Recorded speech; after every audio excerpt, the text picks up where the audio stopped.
મિત્રો, ઈંડા વેજ છે કે નોન વેજ છે? ઘણા લોકો ઈંડાને વેજીટેરિયન માને છે તો ઘણા લોકો ઈંડાને નોન વેજ માને છે, પણ વાસ્તવિકતા કંઈક ઉલટી છે. જો સાયન્ટિફિક રીતે જોવામાં આવે તો ઈંડા દૂધ કરતાં પણ વધારે છે તે વેજીટેરિયન છે. શા માટે? કેમ કે જે માર્કેટ અને પોલ્ટ્રી ફાર્મની અંદર જે ઈંડાઓ મળે છે એ બધા જ ઈંડાઓ માટે મુર્ગાની બિલકુલ જરૂર નથી પડતી. એ બધા જ ઇનફર્ટિલાઇઝડ ઈંડા છે. શા માટે? કેમ કે એની અંદરથી બસું બિલકુલ નીકળતું નથી.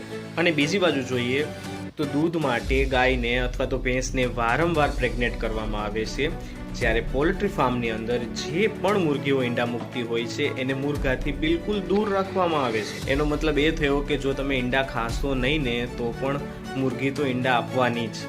જો મિત્રો, હું એવું નથી કહેવા માંગતો કે તમે ઈંડા ના ખાતા હોય તો તમે ઈંડા ખાવાનું ચાલુ કરી દો.